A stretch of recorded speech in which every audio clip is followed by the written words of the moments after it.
Welcome back दोस्तों। आज मैं रिव्यू करूंगा डीसी यूनिवर्स रीबर्थ बैटमैन के कुछ वॉल्यूम्स का। दोस्तों एक नहीं, दो नहीं, तीन नहीं, बल्कि पहला 4 वॉल्यूम्स का रिव्यू मैं एक साथ करने वाला हूं। तो चलिए शुरू करते हैं।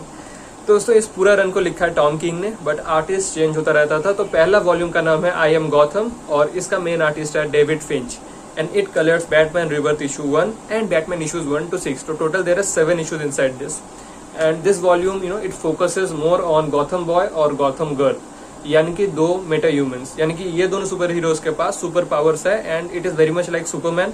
दे कैन फ्लाई, हीट विजन है उनके पास, सुपर स्ट्रेंथ है। So yeah they are like a version of Superman you can say. और ये दोनों they want to help Batman और कुछ हद तक इन तीनों का partnership was really successful, but things start going south when Psycho Pirate is introduced into the game. तो साइको पायरेट एक ऐसा विलेन है who has the ability of warping people's minds. तो साइको पायरेट क्या करता है, he takes over the minds of Gotham Boy and Gotham Girl. Gotham Boy को पूरा पगला बना देता है एंड गॉथम गर्ल के अंदर डर फैला देता है and they are both infected by Psycho Pirate now. तो इसीलिए Gotham boy needs to be put down and वो कैसे होता है, बैटमैन के अकेला उसको रोक पाता है, किस किस को इन्वॉल्व होना पड़ता है, ये सब जानने के लिए आपको ये वॉल्यूम पढ़ना पड़ेगा। दोस्तों ये था आई एम गॉथम। उसके बाद आता है वॉल्यूम 2 आई एम सुसाइड। तो दोस्तों आर्टिस्ट यहाँ पे चेंज हो जाता है। David Finch is no longer in this volume but he returns back in the third volume. I will show it to you after some time. So it is also written by Tom King. As I said, the whole run is written by Tom King and it colors Batman issues 9 to 15. So दोस्तों इस volume में क्या होता है मैं अभी आपको बताने जा रहा हूँ। So लास्ट वॉल्यूम में हम लोगों को ये पता चला कि psycho pirate has infected the mind of Gotham girl with fear. So Gotham Girl का दिमाग और उसका मन अभी डर के कब्जे में है and Batman can do nothing to save her. तो एक ही रास्ता बाकी है, that is Psycho Pirate. Psycho Pirate को फिर से यूज करके गॉथम गर्ल का ट्रीटमेंट पॉसिबल है। लेकिन अभी साइको पायरेट कहाँ है, किसके पास है, तो पता चलता है साइको पायरेट अभी बेन के कब्जे में है। Ben is one of the A list villains of Batman of all time. So Ben के कब्जे में अभी साइको पायरेट क्या कर रहा है, सो बेन के अंदर जो हेट्रेड है, बेन के अंदर जो डिससेटिस्फेक्शन है, ये सब बेन अपने अंदर से हटाना चाहता है and he wants to live a peaceful life. और इसलिए वो साइको पायरेट को यूज करके खुद का ट्रीटमेंट कर रहा है। बैटमैन को इतना सब नहीं पता, बैटमैन को बस यही पता है कि बेन के कब्जे में है साइको पायरेट। साइको पायरेट को बैटमैन को चाहिए because Psycho Pirate is the key to Gotham Girl's wellbeing. So Batman निकल पड़ता है बेन से छुड़ाने के लिए साइको पायरेट को, लेकिन बैटमैन अकेला नहीं जा पाता है क्योंकि बेन से छुड़ाना उतना आसान काम नहीं है और बैटमैन के अकेले के लिए तो बिल्कुल इम्पॉसिबल सा बात है। सो बैटमैन बनाता है एक अपना ही suicide squad and that is from where the name has come, volume 2 I am suicide. So Batman का सुसाइड स्क्वाड में कौन कौन रहता है, तो as you can see there is Catwoman, ventriloquist, Jewelee, her boyfriend Punchy and पीछे आप देख सकते हैं देयर इज ब्रॉन्ज टाइगर। तो ये है बैटमैन का अपना Suicide squad and it is as work as the original Suicide Squad. इनमें भी वही इंसैनिटी, बिट्रेयल दिखने को मिलता है। तो कौन किसको धोखा देता है, कौन कितना पागलपन करता है और आखिरकार क्या साइको पायरेट को बैटमैन छुड़ा पाता है, कैसे छुड़ा पाता है, ये सब जानने के लिए वॉल्यूम 2 आपको पढ़ना काफी जरूरी है। तो इसके बाद आता है वॉल्यूम 3 आई एम बेन और David Finch is back in the game. So इसमें भी आर्टवर्क पेंसिल मिलनी डेविड फिंच ने किया है। So it collects Batman issue 16 to 20, 23 to 24 and Batman annual issue number 1। So it collects a total of 8 issues। दोस्तों last volume यानी कि I am suicide में बैटमैन अपना पर्सनल सुसाइड स्क्वाड का यूज करके बेन के चंगुल से तो साइको पायरेट को छुड़ा के लेके आ जाता है और गॉथम गर्ल का ट्रीटमेंट शुरू कर देता है। लेकिन अभी अनट्रीटेड कौन है, जी हाँ दोस्तों अभी बेन अनट्रीटेड है। So he gets back to his older form, यानी कि वही एग्रेसिव फ्रस्ट्रेटेड फॉर्म में वापस चला जाता है और अपने आप के अंदर फिर से वेनम इंजेक्ट करना स्टार्ट कर देता है। So Venom is the steroid kind of juice that bulks him up into huge proportion, जैसे कि आप देख सकते हैं यहाँ पे।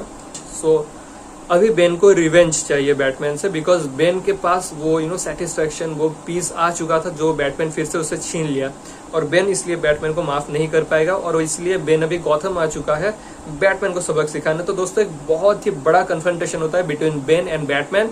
उसका रिजल्ट क्या होता है, कैसे होता है, ये सब जानने के लिए आपको क्या करना पड़ेगा, वॉल्यूम 3 पढ़ना पड़ेगा। मैं आपको इन डिटेल्स हर स्टोरी का प्लॉट नहीं बताऊंगा because I want you guys to read more comics. So दोस्तों ये था वॉल्यूम 3। उसके बाद आता है volume 4 the war of jokes and riddles. फिर से डेविड फिंच गायब and there are a bunch of other artist taking his place, लेकिन this story is another brilliant tale and it collects Batman issues 25 to 32 और कुछ secret origins of काइटमैन भी है यहाँ पे। दोस्तों इसमें क्या होता है, एक्चुअली हम सबको पता है कि बैटमैन का सबसे टॉप विलन कौन है, जी हाँ दोस्तों वो है जोकर। लेकिन यहाँ पे जोकर का जैसा ही सेम दर्जा दिया गया है रिडलर को भी।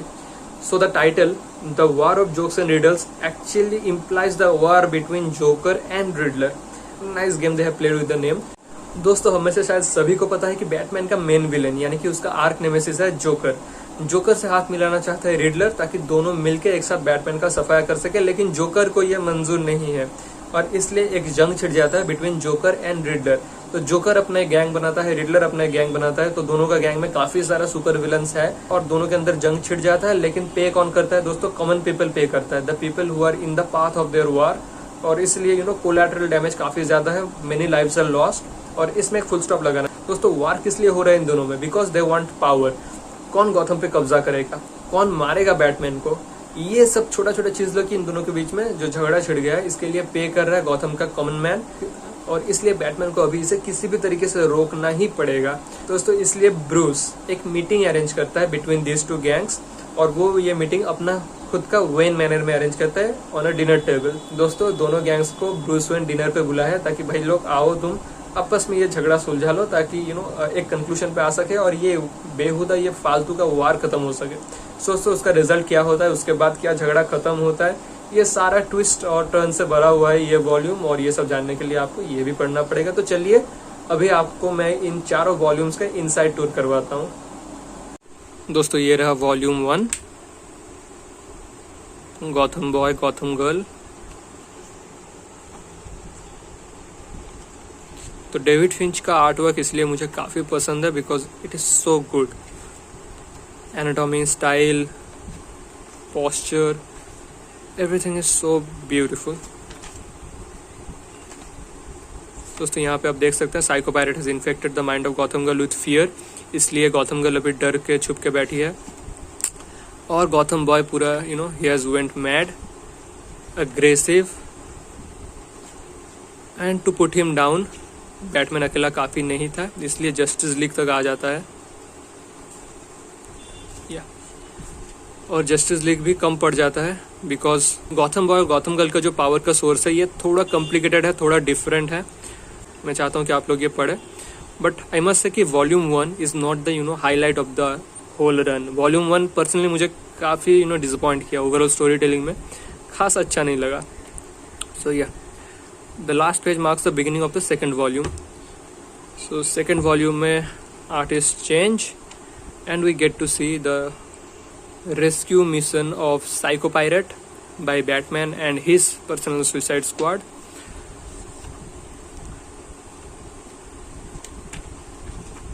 तो ये है Ben without using the venom, he is still this big. But as I said, artwork मुझे डेविड फिंच का ही बेहतर लगता है। And here you can see the romance, the chemistry between Catwoman and Batman. और इस पूरा रन में ये रोमांस, ये केमिस्ट्री कूट कूट के भरा है।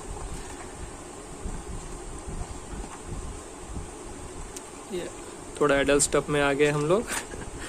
सो आई स्किप। फिर आता है volume 3, David Finch is back in the game with I am Bane, और वो खतरनाक fight between Batman and Ben. कौन किसका पीठ तोड़ेगा, हु ब्रेक्स हुज बैक। तो हाँ, ये घमासान तो काफी मजेदार था। Dam, just look at that. और फिर से थोड़ा बहुत आपको रोमांस देखने के लिए मिलेगा between Batman and Catwoman, and there he is proposing her for marriage. Beautiful. और आखिरकार वॉल्यूम 4, इसके बाद भी फर्दर वॉल्यूम्स है, बट पहला मैं ये 4 वॉल्यूम पढ़ के अपना एक सॉलिड ओपिनियन और आइडिया बनाना चाहता था, and that is why I have purchased all this. Bruce Wayne बुला लिया है जोकर और रिडलर को अपना डिनर टेबल पे। Sorry for the glare.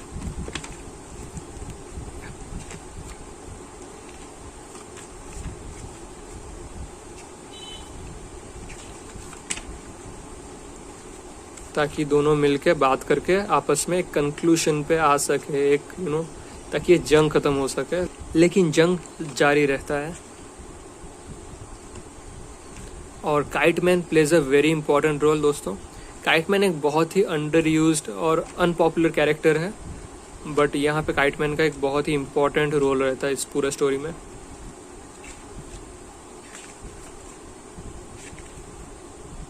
तो आपको मैं काइटमैन के क्लोजअप दिखा देता हूँ ताकि आप लोग पहचान सके उन्हें and you remember him as a character. So दोस्तों ये है काइटमैन।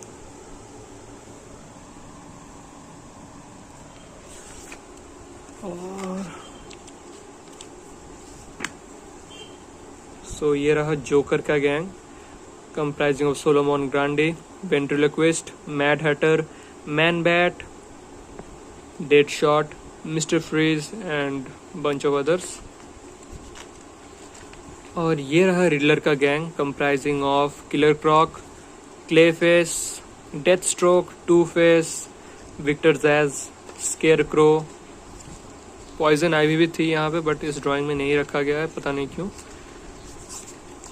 सो पॉइजन आइवी भी रिडलर के साथ है, जैसे कि आपको मैं भी दिखाने जा रहा हूँ। So there you see, Riddler और पॉइजन आइवी एक साथ है। सो दोस्तों ओवरऑल मैं सारा वॉल्यूम्स का अलग अलग करके रेटिंग करूंगा और फिर टोटल वॉल्यूम 4 तक इस रन का एक एवरेज रेटिंग दूंगा। तो दोस्तों सबसे पहले आई एम गौतम। आर्टवर्क के लिए 5 में से 4.5। डेविड फिंच का फैंटास्टिक आर्टवर्क। कलर्स उतना मुझे पसंद नहीं आया इसमें, the colouring could have been better but then again. But story के लिए दोस्तों overall plot development, character development, story, ये सब के लिए ये मुझे काफ़ी डिसअपॉइंट किया। They could have done a lot more with Gotham Boy and Gotham Girl concept but they have not played well with it. So इसको स्टोरी के लिए मैं 5 में से 2.5 दूंगा, 2.5। फिर आता है आई एम सुइसाइड।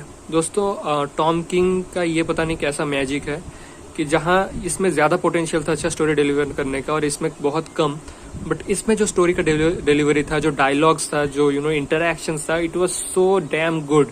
ओवरऑल जो सस्पेंस, जो थ्रिल्स, परफेक्ट। तो इसको दोस्तों आर्टवर्क के लिए मैं 5 में से 3.5 4 दूंगा, बट स्टोरी के लिए मैं 5 में से सॉलिड 5 दूंगा। दोस्तों इसमें कुछ भी नहीं था अगर मैं प्लॉट सोचूं तो it was just a rescue mission of psycho pirate, but it was so beautifully portrait, so beautifully expressed through out this volume.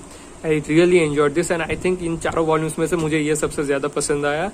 I know it is an unpopular opinion but the opinion is mine, so you can not really do anything about that. So फिर आता है I am Ben, a very average story. तो story के लिए इसको 3.5 अच्छा ही है, not bad, not as bad as the first volume but not as good as the second volume either.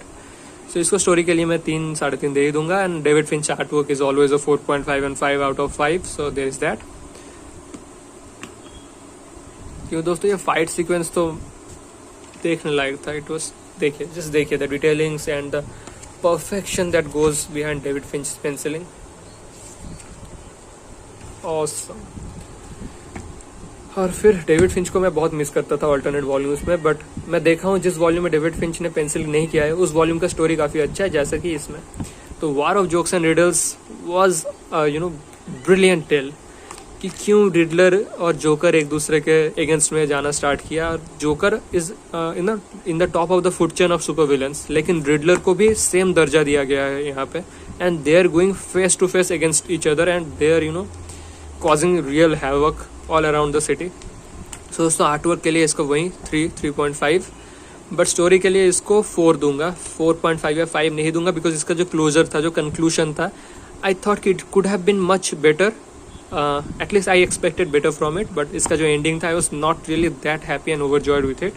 So there is that. तो चलिए इन चारों वॉल्यूम्स का एक साथ मैं आर्टवर्क के लिए कितना दूंगा, इसको 4 दे ही दूंगा because overall the artwork is pretty good if you ask me. और स्टोरी के लिए भी 3.5 4। सो या ये है मेरा फाइनल रेटिंग।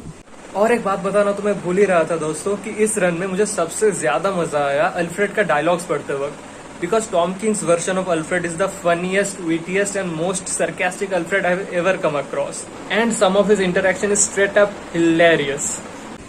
तो दोस्तों ये रहा the complete review of I am Gautam, I am suicide, I am Ben and the war of jokes and riddles, and I am Manish and this is new comics. And मिलते हैं अगले वीडियो में, तब तक के लिए टेक केयर, बाय बाय।